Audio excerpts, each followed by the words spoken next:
धर्मा धोबी बहुत गरीब था। धर्मा के 3 बच्चे थे। सबसे बड़ा सतनु और 2 बेटियां कमल और सुमन। एक रात धर्मा की पत्नी सुनिए जी। हाँ बोलो राधा, तुम्हें कोई तकलीफ हो रही है क्या?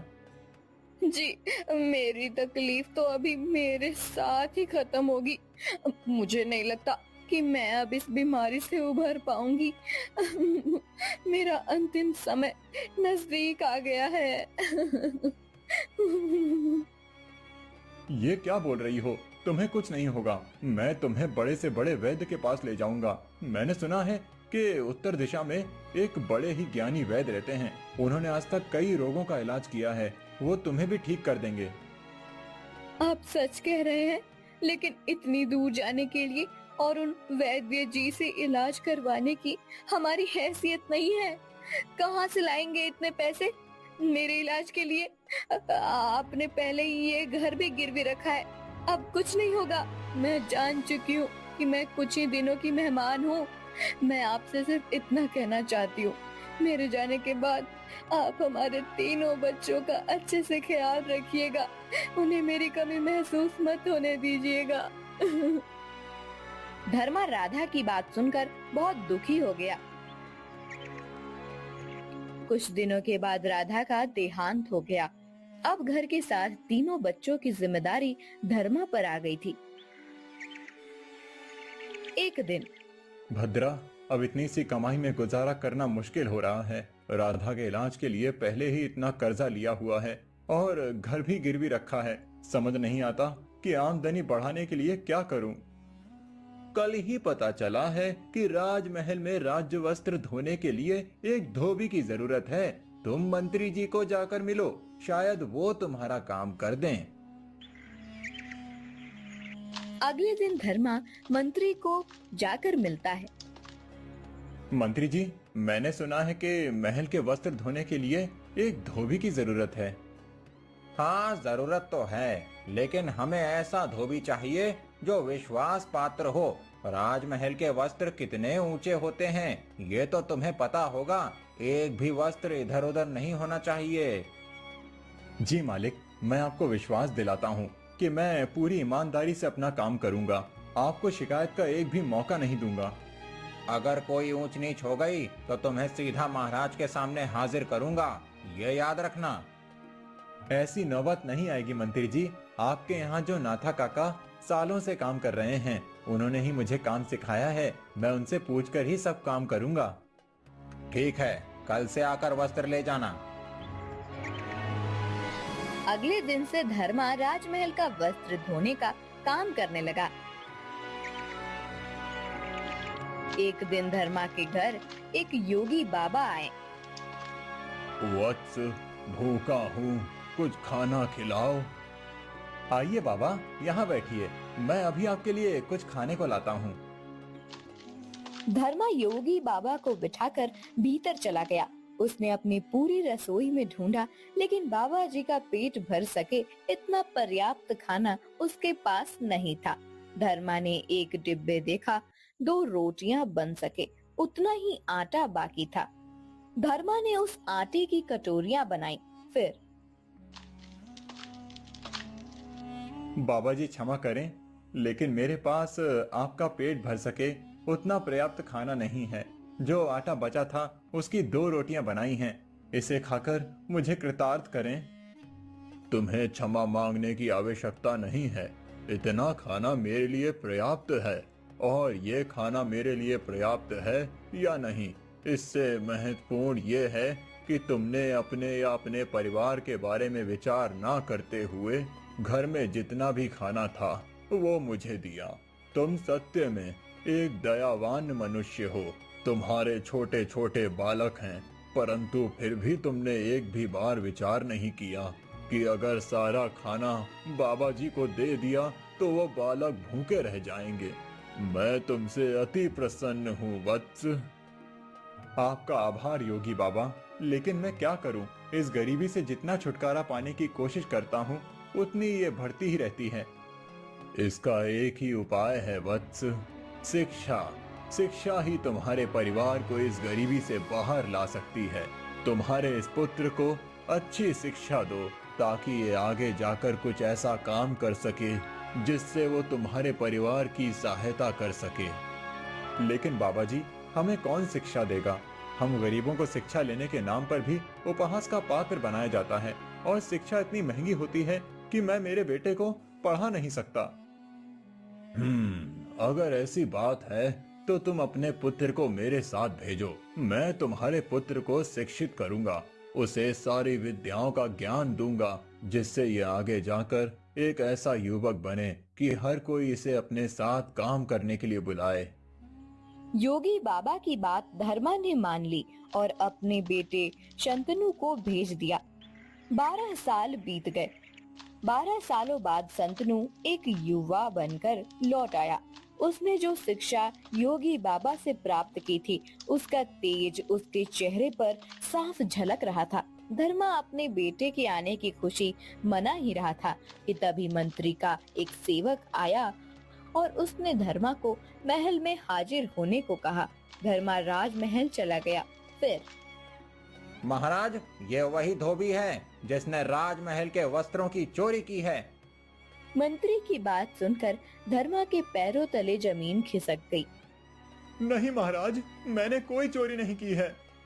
महाराज, ये असत्य बोल रहा है। मेरे सेवक ने कल इसे 15 वस्त्र धोने को दिए थे, परंतु जब इसने वस्त्र वापस किए तब वो सिर्फ 12 ही थे।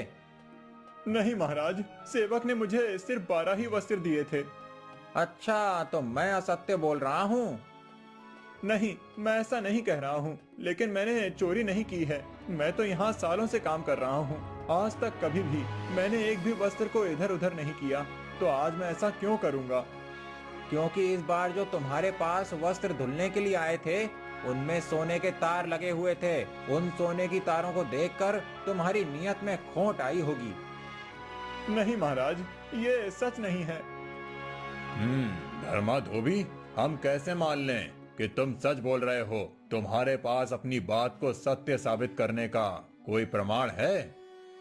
नहीं महाराज, मेरे पास ऐसा कोई प्रमाण नहीं है, लेकिन मैं सच कह रहा हूँ, मैंने चोरी नहीं की है। महाराज, महाराज, आप तो बहुत दयालु हैं, मेरा न्याय कीजिए महाराज। मैं तुम्हें कल तक का समय देता हूँ। अगर तुम ये साबित कर सको कि तुमने चोरी नहीं की है तो तुम्हें दंड नहीं मिलेगा। धर्मा घर आ गया। क्या हुआ पिताजी, आपको राजमहल में क्यों बुलाया था? क्या बताऊं बेटा, तुम आज ही आए हो, लेकिन मैं तुम्हें इतने सालों बाद मिलने की खुशी भी नहीं मना सका। बेटा, मंत्री का कहना है कि मैंने सोने के तार लगे हुए राज्य वस्त्र चुराए हैं। क्या वो ऐसा कैसे कह सकते हैं? बेटा, उनका कहना है कि उन्होंने मुझे 15 वस्त्र दिए थे, जबकि मेरे पास तो सिर्फ 12 ही वस्त्र आए थे धुलने के लिए। पिताजी, आपको पक्का याद है आपके पास 12 ही वस्त्र आए थे? हाँ बेटा, मैं वस्त्रों की गिनती में कभी कोई गलती नहीं करता। मैं इतने सालों से ये काम कर रहा हूँ, अब तो मैं देखकर ही बता सकता हूँ कि कितने वस्त्र हैं। कमल और सुमन से पूछते हैं। शायद ऐसा हुआ हो कि आप घर नहीं हैं, तब कोई सेवक आकर वस्त्र दे गया हो। सुमन, कमल, यहाँ आओ। जी भैया। मुझे याद करके बताओ कि उस दिन मंत्री जी की तरफ से कोई सेवक आकर वस्त्र देकर गया था। भैया, जब सेवक आया था तब पिताजी घर पर ही थे। पिताजी ने सारे वस्त्र गिन कर लिए थे। नहीं, उसके बाद जब पिताजी वस्त्र धोने के लिए गए थे तब फिर से कोई आकर गया होगा। नहीं भैया, पिताजी के जाने के बाद कोई नहीं आया था। मतलब पिताजी आप जैसा कह रहे हैं, उन्होंने आपको सिर्फ 12 ही वस्त्र दिए थे। हाँ बेटा, लेकिन दिक्कत यह है कि ये बात मैं साबित कैसे करूं? महाराज ने मुझे कल तक का समय दिया है। उन्होंने कहा है कि मुझे कल ये साबित करना होगा कि सेवक ने मुझे 12 ही वस्त्र दिए थे। पिताजी, जब उसने आपको वस्त्र दिए थे तब उसके सामने आपने गिने थे? हाँ बेटा, पूरे 12 वस्त्र थे, लेकिन अब मैं ये बात साबित कैसे करूं? मेरे पास तो कोई प्रमाण नहीं है और ना ही कोई गवाह। सुमन और कमल की बात कोई नहीं मानेगा, क्योंकि वो मेरी बेटियां हैं और बाहर का कोई आदमी वहां पर मौजूद ही नहीं था उस समय। पिताजी, आप बिल्कुल भी चिंता मत कीजिए, हम तीनों को आप पर पूरा विश्वास है। तुम लोगों का तो विश्वास है बच्चों, लेकिन अगर महाराज को विश्वास नहीं हुआ तो वो मुझे उस बात का दंड देंगे जो गुनाह मैंने किया ही नहीं है। जिंदगी भर गरीबी से गुजरता रहा और अब इस उम्र में अब ये चोरी के इल्जाम की जिल्लत। पिताजी, आप ज्यादा मत सोचिए, निश्चिंत होकर सो जाइए। मैं योगी बाबा के पास से शिक्षा प्राप्त करके आया हूँ और अब मुझे उस शिक्षा का प्रयोग आपको न्याय दिलाने में करना होगा। कल ही मैं आपके साथ राजमहल में चलता हूँ, फिर देखना क्या होता है। अगले दिन धर्मा के साथ संतनु राज दरबार में पहुंचता है। दरबार में महाराज के साथ मंत्री और बाकी सब मौजूद होते हैं। धर्मा, कल मैंने तुम्हें कहा था कि अपनी बेगुनाही का प्रमाण लेकर आना। तुम ऐसा कोई प्रमाण लाए हो? महाराज की जय हो। महाराज, मैं धर्मा धोबी का बेटा शांतनु हूँ। मैं प्रमाणित करूंगा कि मेरे पिताजी बेगुनाह हैं और उन्होंने चोरी नहीं की है। अच्छा, ऐसा कौन सा प्रमाण है तुम्हारे पास? महाराज, मुझे मंत्री जी से बात करनी है। मंत्री जी आपसे कह रहे हैं कि आपके सेवक ने पिताजी को 15 वस्त्र दिए थे, लेकिन पिताजी कह रहे हैं कि उन्हें सिर्फ 12 ही वस्त्र मिले।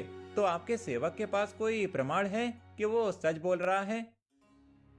युवान, तुम्हारा इतना दुस्साहस कि तुम राज्य के मंत्री के सेवक पर संदेह करो।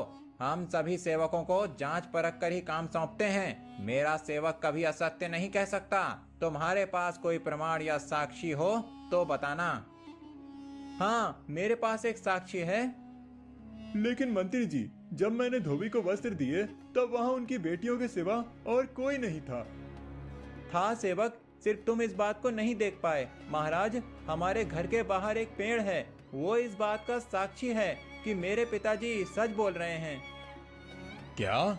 एक पेड़? लगता है तुम्हारी मति भ्रष्ट हो गई है युवान। एक पेड़ किसी बात का साक्षी कैसे हो सकता है? पेड़ क्या यहाँ आकर सच बताएगा? नहीं, पेड़ यहाँ नहीं आ सकता, इस बात को मैं मानता हूँ। लेकिन अगर हम पेड़ के पास चले जाएं, तो वो पेड़ सब कुछ सच बता देगा। ये कैसे संभव है? कोई पेड़ बोल कैसे सकता है? महाराज, मैंने 10 वर्षों तक एक योगी बाबा के पास शिक्षा ग्रहण की है। उन्होंने मुझे अपनी योग माया भी सिखाई है। उसी योग माया का उपयोग करके मैं किसी भी अचल वस्तु को बोलने की शक्ति प्रदान कर सकता हूँ। हम सब मेरे घर के बाहर जो पेड़ है उसके सामने जाते हैं। मैं अपनी योग विद्या का उपयोग करता हूँ, फिर सारा सच पेड़ खुद ही आपको बता देगा। क्या सच में ऐसा हो सकता है? हाँ महाराज, योगी बाबा बड़े ही ज्ञानी हैं। उनके पास तंत्र मंत्र, योग माया और बहुत सी विद्याएं हैं जो उन्होंने मुझे सिखाई हैं। आप कृपया कर चलिए मेरे साथ।